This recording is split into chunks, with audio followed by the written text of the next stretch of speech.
menjadi informasi pertama. Dan selanjutnya saya akan mencoba untuk terhubung dengan Bapak Muhammad Jamil selaku PLT Kepala BPBD Jember. Dan pemirsa, saya sedang mencoba untuk terhubung dengan Bapak Muhammad Jamil selaku PLT Kepala BPBD Kabupaten Jember. Halo, selamat siang Bapak Jamil.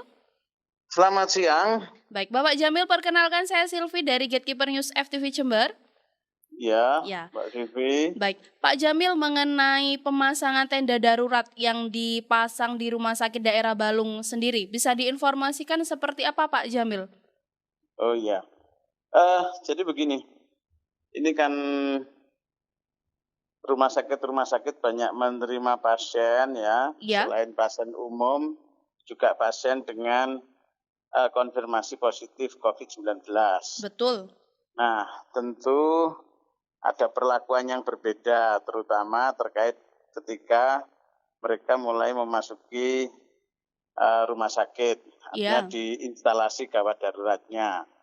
Mereka harus melalui proses administrasi, pemeriksaan awal, dan juga mungkin nanti pendistribusian pasien ke kamar-kamar itu ya. Betul. Nah, agar supaya ini tidak bercampur antara pasien umum dengan pasien COVID ya, apalagi yang sudah merupakan pasien rujukan dari puskesmas atau mungkin dari fasilitas kesehatan yang lain, apakah dari rumah sakit yang lain juga, maka ini dipisah.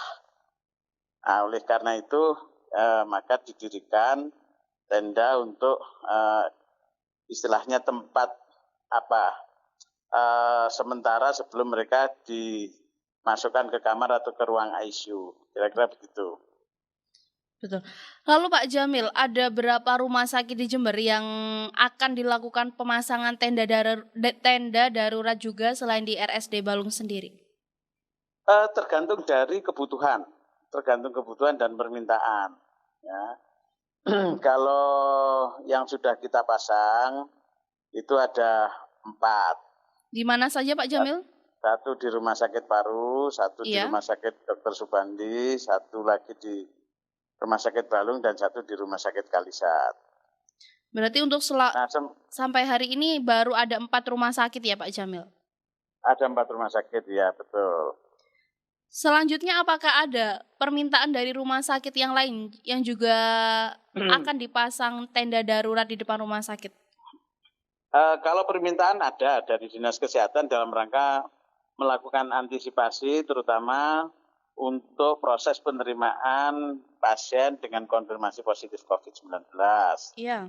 Namun demikian ini tergantung dari kesiapan rumah sakitnya. Seandainya misalkan dari rumah sakit itu sendiri ruangan yang tersedia sudah bisa memilah antara pasien yang konfirmasi positif dengan pasien umum biasa gitu ya. Maka tentu tidak perlu lagi didirikan tenda. Atau mungkin ada katakanlah keperluan yang lain. Apakah misalkan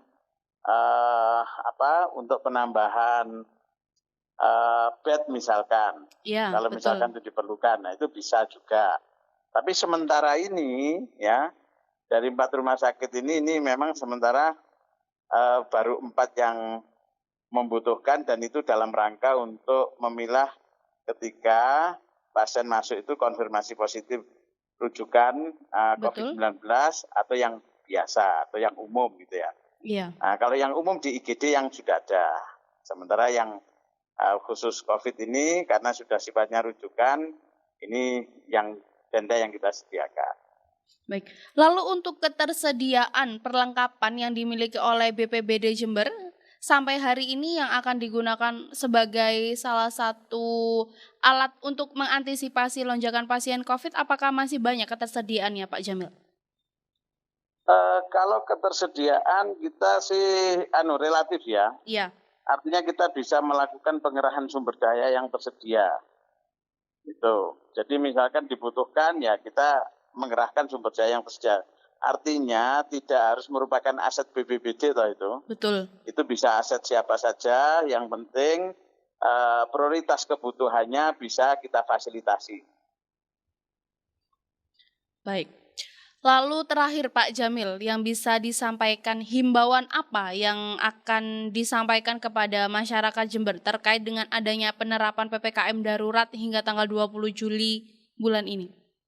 PPKM darurat yang diberlakukan oleh pemerintah ini punya maksud baik untuk melindungi warganya dari potensi-potensi terinfeksi virus COVID-19.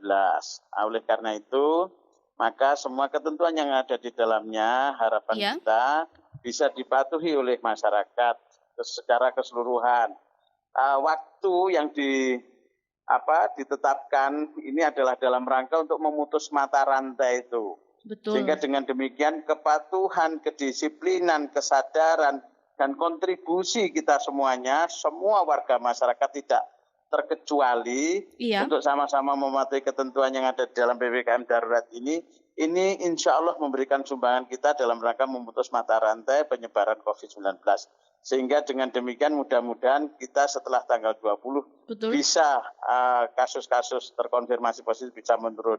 Bahkan kalau perlu ya mudah-mudahan kita juga mohon pada Tuhan Yang Maha Kuasa Allah Subhanahu wa taala pandemi ini bisa segera berakhir. Amin. Tentu dengan upaya dan ikhtiar kita bersama. Betul.